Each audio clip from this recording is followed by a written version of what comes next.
औज़ुबिल्लाहि मिनश्शैतानिर्रजीम बिस्मिल्लाहिर्रहमानिर्रहीम। उबरता सारा के प्लेटफॉर्म से हम आपको अपने चैनल पर खुशामदीद कहते हैं। मैं हूं आपका होस्ट HM खान। मेरे पाकिस्तानियों, उम्मीद एक अच्छा वक्त गुजारे होंगे। बिजनेस सीरीज से रिलेटेड एक ऐसा टॉपिक लेकर आया हूं जो कि वक्त की ज़रूरत है, हर फर्द की ज़रूरत है।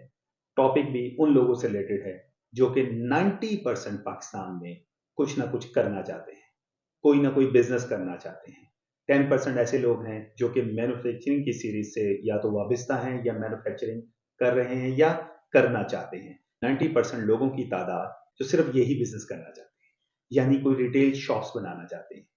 प्रॉपर आइडियाज नहीं है, प्रॉपर एनालिसिस नहीं है और ना ही कोई उनकी वर्किंग है कि हम कौन सा रिटेल शॉप कर सकें, कौन सा रिटेल का बिजनेस कर सकें, लेकिन सिर्फ रिटेल का पता है हमें। हालांकि हमारे रोजमर्रा के जो मामूलात हैं, हमें इनकी जरूरत पड़ती रहती है अपनी डेली की जरूरियात को पूरी करने के लिए, और हम परचेजर खुद भी हैं। लेकिन हमने कभी खुद नहीं सोचा क्या हम ये काम कर सकते हैं, क्या हम इसको कोई डेवलप कर सकते हैं, क्या हम भी कोई दुकान खोल सकते हैं। खोलना चाहते हैं, आइडिया नहीं है कौन सी दुकान खोलें, कौन सी दुकान चलेगी, कौन सी ज्यादा प्रॉफिटेबल होगी, किस में हमें नफा होगा, किस में हमें नुकसान होगा, माल कहां से आएगा, लड़के कहां से आएंगे। तो आज का जो टॉपिक इन्हीं लोगों के लिए है, 15 बिजनेस रिटेल शॉप्स के लिए, यानी कि आप 15 टाइप की रिटेल शॉप्स बना सकते हैं। डिपेंड आप पे करता है आप लाखों कमाते हैं, हजारों कमाते हैं या चंद 100 रुपए कमाते। वीडियो को लास्ट तक देखिएगा, क्योंकि वीडियो के आखिर में ये 15 बिजनेस बताने के बाद मैं आपको 5 टिप्स भी दूंगा इस बिजनेस को चलाने के लिए। यानी कि इस बिजनेस को शुरू करने से पहले अगर आप उन 5 टिप्स पे अमल कर लें, मैं यकीन से कह सकता हूं आप ग्रो कर सकते हैं। लेकिन अगर आप टिप्स पे अमल करेंगे तो चैनल को सब्सक्राइब करें, अगर नए आए हैं बेल आइकन पे क्लिक कर दें, कमेंट सेक्शन पे जाके कमेंट जरूर कीजिएगा, वीडियो को लाइक कीजिएगा अगर आपको पसंद आए।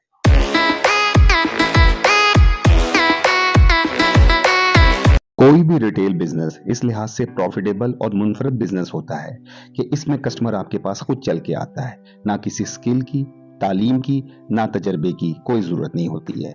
हमने इस बिजनेस को 3 कैटेगरी में तकसीम किया है। 5 लो कॉस्ट इन्वेस्टमेंट, अगले 5 मीडियम कॉस्ट इन्वेस्टमेंट और अगले 5 हाई कॉस्ट इन्वेस्टमेंट से रिलेटेड होंगे। पहला बिजनेस हम लेकर आए हैं स्टेशनरी, बुक्स और न्यूज़पेपर स्टोर का। हाईली प्रॉफिटेबल बिजनेस है। ये बिजनेस आप 50,000 से लेके 1 लाख रुपए में आराम से स्टार्ट कर सकते हैं। दूसरा बिजनेस हम आपके लिए लेकर आए हैं प्रिंटिंग और लेमिनेशन स्टोर का। ये बिजनेस भी आप 50,000 से लेके 1 लाख रुपए में बहुत अच्छे पैमाने पे स्टार्ट कर सकते हैं। 1 या 2 स्टाफ की आपको जरूरत होती है। तीसरा बिजनेस लो कॉस्ट में हम लेकर आए हैं क्राफ्ट स्टोर का। उभरता हुआ बिजनेस, मार्केट में कंपटीशन भी नहीं है। आप हाथ से बनी हुई चीजें अपने स्टोर में रखें। उसके बाद चौथा नंबर पे फास्ट फूड शॉप बनाएं।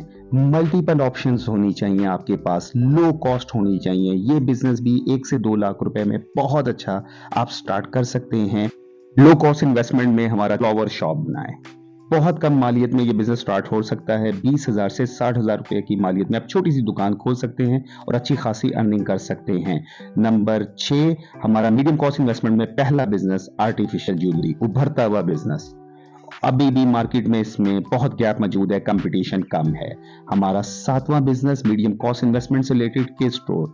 किड स्टोर एक बहुत जबरदस्त बिजनेस है, लेकिन किड स्टोर में आपके पास तमाम ऑप्शंस बच्चों से रिलेटेड होनी चाहिए, लाइक क्लॉथ, टॉयज और इस तरह की डिफरेंट चीजें जो बच्चों की जरूरियात को पूरी कर सकती हैं। ये बिजनेस भी आप 2 से 4 लाख रुपए में एक बहुत अच्छा सेटअप बना सकते हैं। मीडियम कॉस्ट इन्वेस्टमेंट से रिलेटेड हमारा 8वां business open tyre shop. Open tyre shop बनाएं छोटी सी जगह पे, लेकिन इसमें आपके पास तमाम ऑप्शंस मौजूद होनी चाहिए। 9वां business laundry shop. Laundry shop एक बहुत जबरदस्त बिजनेस है और उस हॉस्टल और कॉलेजेस के अगर आपको ऑर्डर मिल जाए तो इससे अच्छा बिजनेस कोई नहीं है। ये भी आप 2 से 4 लाख रुपए में बहुत अच्छा बिजनेस स्टार्ट कर सकते हैं, उनके फ्रेंचाइज बना सकते हैं। अगला बिजनेस हमारा birds and fish aquarium store. उभरता हुआ बिजनेस, जदीद बिजनेस, कम इसमें आपके पास कंपटीशन मौजूद है, हाई कॉस्ट भी नहीं है। 2 से 5 लाख रुपए में बहुत अच्छा बिजनेस आप स्टार्ट कर सकते हैं। हमारा हाई कॉस्ट इन्वेस्टमेंट का पहला बिजनेस यानी 11वां बिजनेस हमारे आइडियाज का ग्रोसरी स्टोर। एक ऐसा स्टोर जिसमें तमाम आपके पास चेन्स मौजूद होनी चाहिए। हमारा 12वां business organic store, less competition, highly profitable. 2 से 5 लाख रुपए में एक बहुत बेहतरीन स्टोर ये वाला बन सकता है।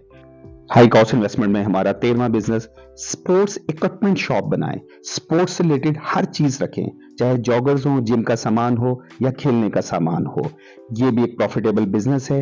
हाई इन्वेस्टमेंट भी नहीं इसमें रिक्वायर्ड है, 2 से 5 लाख में स्टार्ट हो जाता है। हमारा 14वां बिजनेस और एक बेहतरीन बिजनेस, एक बड़ी नर्सरी बनाएं। हर सीजन के पौधे रखें, इसकी भी डिमांड दिन ब दिन बढ़ती जा रही है और अभी इसमें कंपटीशन बहुत कम है।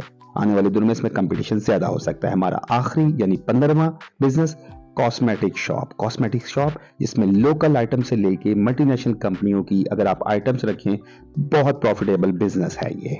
जी मेरे पाकिस्तानियों, इन बिजनेस को करने के लिए जो सबसे पहली टिप है मेरी, बिजनेस को करने से पहले मार्केटिंग रिसर्च लाजमी कीजिएगा। मार्केटिंग रिसर्च अकॉर्डिंग टू आपके एरिया की नीड के मुताबिक होनी चाहिए।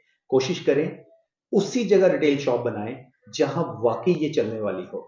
आपने इसकी रिसर्च करनी है, चाहे 1 महीना करें, चाहे 2 महीने करें, चाहे 2 दिन करें, लेकिन रिसर्च आपके पास प्रॉपर होनी चाहिए। पेपर वर्क होना चाहिए। रात को बैठ के प्लानिंग करें कि कौन सा गैप है, उस गैप को आपने फिल करना है। याद रखिएगा, ये एक ऐसे बिजनेसेस हैं जो हजारों लोग कर रहे हैं, कामयाब भी हैं, नाकाम भी हैं, या छोड़ने भी जा रहे हैं, या दोबारा शुरू करने जा रहे हैं। उनमें से एक आप भी हैं। अब आपके अपने ऊपर डिपेंड करता है कि आप रिटेल शॉप्स को सक्सेसफुल कैसे बनाएंगे। तो मार्केटिंग रिसर्च सबसे पहली होनी चाहिए, टारगेट ऑडियंस और एरिया की नीड के मुताबिक। हमारी दूसरी टिप, फंडिंग। इसके लिए आपको फंड्स कितना रिक्वायर्ड है। बिजनेस है, इसमें कैश फ्लो बड़ी तेजी से आपको चाहिए होगा। कोशिश करें पहले 6 महीने क्रेडिट के ऊपर काम ना कीजिएगा, आप कैश टू कैश चलें। कस्टमर से भी कैश लें और जो आप सप्लाई चेन सिस्टम है, यानी आप जिनसे माल ले रहे हैं, आपने उनसे भी कैश पर चलना है।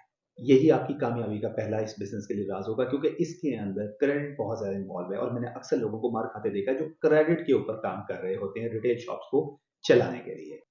नंबर 3, रिटेल शॉप्स में अक्सर ऐसी प्रोडक्ट्स हैं जो कि कोई ना कोई लाइसेंस मांगती हैं और अक्सर रिटेल शॉप्स वाले यहाँ मार खा जाते हैं, क्योंकि वो बेचारे सिर्फ बेच रहे होते हैं या ले रहे होते हैं, उनको पता ही नहीं होता कि ये चीज़ें भी ज़रूरी होती हैं। तो अमूमन ऐसी प्रोडक्ट्स जो फूड आइटम है, जो आपने सेल करनी है, लाजमी उनका लाइसेंस अपने पास रखा।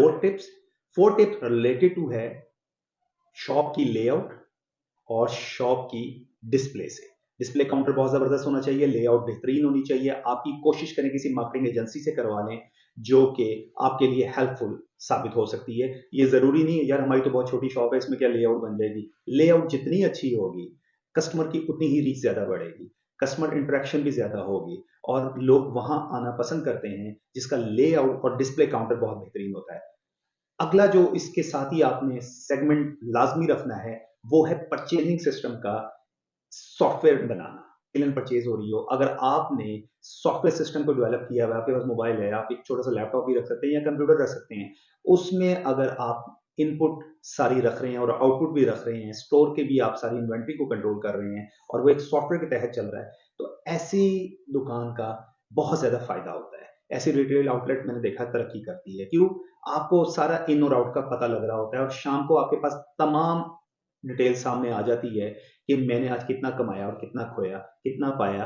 इवन के स्टॉक रिपोर्ट भी होती है जो नेक्स्ट डे आप लेके चल रहे होते हैं। मैनुअल सिस्टम में आप कभी भी ये काम नहीं कर सकते हैं। मेरी 5वीं जो टिप होगी आपके लिए वो ये, रिटेल आउटलेट को सोशल मीडिया अकाउंट के साथ खोलें और उस एरिया में होम डिलीवरी करें। बेस्ट आइडिया, इससे अच्छा आइडिया आपके पास नहीं हो सकता है। होम डिलीवरी के कॉन्सेप्ट पे जाएं। होम डिलीवरी कॉन्सेप्ट पे आपको तरक्की मिल सकती है। और जो 6 मेरी टिप है वो है टाइम मैनेजमेंट। टाइम मैनेजमेंट बड़ी काउंट करती है रिटेल शॉप्स के लिए। बाज रिटेल शॉप्स जो हैं सुबह फजर की नमाज के बाद उनका टाइम स्टार्ट हो जाता है, कस्टमर्स का फ्लो बढ़ना शुरू हो जाता है। कुछ ऐसी आइटम होती हैं जो कि फजर की नमाज के बाद ही लोग परचेजिंग करने शुरू हो जाते हैं। वो आपके लिए बड़े बेनिफिट है, लाइक स्टेशनरी की, ग्रोसरी की। इनके लिए तो सुबह 6 बजे बेहतरीन टाइम है। टाइम मैनेजमेंट के ऊपर फोकस करें। मैंने ये भी देखा है कि कुछ बिज़नेस ऐसे हैं, लोग 11 बजे या 12 बजे खोल रहे होते हैं, तो आपने जो पहले 5 या 6 घंटे ज़ाया कर दिए हैं। बिजली आपको 24 घंटे की देनी है, इस्तेमाल करनी कि नहीं की।